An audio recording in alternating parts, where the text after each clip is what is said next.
మెదక్ జిల్లాలో కురిసిన భారీ వర్షాలకు ఏడుపాయల దగ్గర వరద పోటెత్తుతోంది. వనదుర్గమ్మ ఆలయాన్ని భారీ ఫ్లడ్ ముంచెత్తింది. ప్రధాన ఆలయంతో పాటు అన్నదాన సత్రాలు జలమయమయ్యాయి. వరద ఎఫెక్ట్తో ఏడుపాయల పరిసర ప్రాంతాల్లో అధికారులు అలర్ట్ ప్రకటించారు. వరద ముప్పుతో సురక్షిత ప్రాంతాలకు వెళ్లాలని హెచ్చరికలు జారీ చేశారు. మెదక్ జిల్లాలో కురిసిన భారీ వర్షాలకు ఏడుపాయల దగ్గర వరద పోటెత్తుతోంది. వనదుర్గమ్మ ఆలయాన్ని భారీ ఫ్లడ్ ముంచెత్తింది. ప్రధాన ఆలయంతో పాటు అన్నదాన సత్రాలు జలమయమయ్యాయి. వరద ఎఫెక్ట్తో ఏడుపాయల పరిసర ప్రాంతాల్లో అధికారులు అలర్ట్ ప్రకటించారు. వరద ముప్పుతో సురక్షిత ప్రాంతాలకు వెళ్లాలని హెచ్చరికలు జారీ చేశారు. ఏడుపాయలలో వరద పరిస్థితికి సంబంధించి మరిన్ని డీటెయిల్స్ శ్రీధర్ లైవ్ లో అందిస్తారు. శ్రీధర్, ఏడుపాయలలో వరద పరిస్థితి ఎలా ఉంది?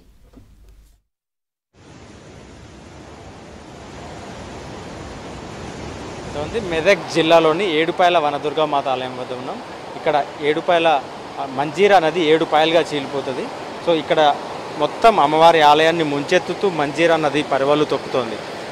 మెదక్ జిల్లాలోని ఈ మంజీరా నది అమ్మవారి ఆలయం వద్దనే ఏడుపాయలుగా చీలి ఇక్కడ అమ్మవారి ఆలయం వెనుక మళ్ళీ తిరిగి కలుస్తుంది. సో ఇట్లా ప్రతి సీజన్లో కావచ్చు, సింగూరు ప్రాజెక్టు గేట్లు ఎత్తిన ప్రతి సందర్భంలో కూడా మంజీరా ఉధృతి పెరుగుతుంది. అమ్మవారి ఆలయం పైననే గణపురం వనదుర్గా మాత పేరుతో నిర్మించిన వనదుర్గా ప్రాజెక్ట్ ఉంటుంది. అది నిండుకుండలా మారి ఇక్కడికి నీరు చేరుతుంటుంది. అమ్మవారి మూల విరాట్ ఆలయం ఏదైతే మనం విజువల్స్లో చూస్తున్నాం అదంతా కూడా ముంచెత్తుతూ వెళ్తుంది. ఇంకా నిన్నటి వరకు అయితే ఆ పైన రేకులు ఏవైతే ఉన్నాయో వాటి అన్నిటిని కూడా తాకుతూ కొంత సామాగ్రిని కూడా ప్రవాహం తనతో తీసుకొని పోయినట్టుగా కొట్టుకొని పోయింది. మొత్తం అమ్మవారి ఆలయంలో ప్రధాన మూర్తి ఎవరుతుంటుంది, అమ్మవారి విగ్రహం పాదాలు తాకుతూ మంజీరా నది పరవళ్ళు తొక్కుతుంటుంది. సో ప్రతి ఏటా కూడా సింగూరు ప్రాజెక్టు గేట్లెత్తిన సందర్భాల్లో ఇట్లాంటి దృశ్యాలు మనకు కనిపిస్తూ ఉంటాయి. అమ్మవారి ఆలయంలో వరద పెరిగిన ప్రతి సందర్భంలో కూడా ఇక్కడ రాజగోపురం ఉంటుంది. రాజగోపురంలో పూజలు నిర్వహిస్తుంటారు. సో ప్రస్తుతం వరద చూడొచ్చు, ఆ క్యూ లైన్లను కావచ్చు వీటన్నిటిని అయితే ముంచెత్తుతూ ప్రవహిస్తూ ఉంది. సో ఇది ఇక్కడికి వచ్చిన తర్వాత ఇక్కడ మళ్ళీ అమ్మవారి ఆలయం వెనకాలనే మళ్ళీ ఈ 7 పాయలుగా చీలిన మంజీరా నది ఒక్కటిగా మారుతుంది. అయితే ఎగువన సింగూరు ప్రాజెక్టులో ప్రస్తుతం 60,000 క్యూసెక్కుల నీరు వస్తు చేరుతుంది. అక్కడ నుంచి దిగువకు నీటిని 6 గేట్లెత్తి కిందికి వదులుతున్న సందర్భం ఇప్పుడు మరికొద్ది సేపట్లో మరింత ప్రవాహం పెరిగే అవకాశం కూడా ఉంది. ఇక్కడికి వెళ్లకుండా జనరల్గా అయితే అంతా క్యూ లైన్లు కావచ్చు వీటిని ఇప్పుడు మనం విజువల్ ఈ అమ్మవారి ఆలయం ఏదైతే ఉందో భారీ గుట్ట పైన నిర్మాణం జరిగి ఉంటుంది. ఏడుపాయల అమ్మవారి ఆలయం వనదుర్గమ్మ ఆలయం ఒక గుట్ట పైన ఉంటుంది. ఆ గుట్ట పైనకు వరద చేరుతోంది. అమ్మవారి ఆలయం చుట్టూతా ఈ ఏడుపాయలుగా చీలిన నది అమ్మవారి ఆలయం వద్దకు వచ్చి ప్రవాహం పెరిగి గుట్ట పైన ఉన్న అమ్మవారి ఆలయాన్ని పూర్తిగా ముంచెత్తుతూ ప్రవాహం ముందుకు వెళ్తోంది. జనరల్గా ఈ దుర్గామాత ఆలయం సాధారణ రోజుల్లో అయితే గుట్ట పైకి కార్ల ద్వారా వచ్చి అక్కడ నుంచి అమ్మవారి ఆలయాన్ని దర్శించుకుంటారు. ఈ క్యూ లైన్లు మనం చూసే ప్రాంతం అంతా కూడా ఏదైతే క్యూ లైన్లు ఉన్నాయి ఆ క్యూ లైన్లను ఇప్పుడు మొత్తం పూర్తిగా ముంచేసింది. ఇది సిచ్యువేషన్ దాదాపు ఒక 15 రోజులుగా కొనసాగుతుంది. 15 రోజులుగా ఇక్కడ అమ్మవారి ప్రధాన ఆలయం ఏదైతుంది దానికి పూర్తిగా ఎవరు చేరుకోలేని పరిస్థితి. ఇప్పుడు ఈ ప్రాంతం అంతా కూడా వరద ప్రవాహం కనిపిస్తూ ఉంది. కానీ ఈ దృశ్యాలను చూసేందుకు కూడా చాలామంది భక్తులు పర్యాటకులు కూడా ఇక్కడికి వస్తుంటారు. జనరల్గా అయితే ఇక్కడ అమ్మవారి ఆలయం ఎప్పుడైతే ఈ వరద ప్రవాహం ముంచెత్తుతుందో అప్పుడు రాజగోపురం ఉంటుంది. ఇక్కడ ఆ రాజగోపురంలోనే ఉత్సవమూర్తికి పూజలు నిర్వహిస్తుంటారు. భక్తులు కూడా చాలామంది వివిధ ప్రాంతాల నుంచి వస్తారు. ఒకవైపు భక్తులు జనరల్గానే శని ఆదివారాల్లో ఏడుపాయల అమ్మవారి ఆలయానికి భారీగా వస్తుంటారు.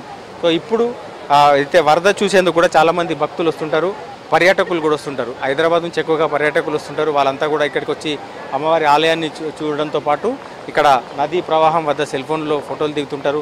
చాలామంది భక్తులు ఇక్కడికి వచ్చున్నారు. ఈ రాజగోపురంలో ప్రత్యేక పూజలు నడుస్తుంది. దాదాపు ఈ సిచ్యువేషన్ 15 రోజులుగా కలుస్తుంది. ఎక్కడి నుంచి వచ్చారు?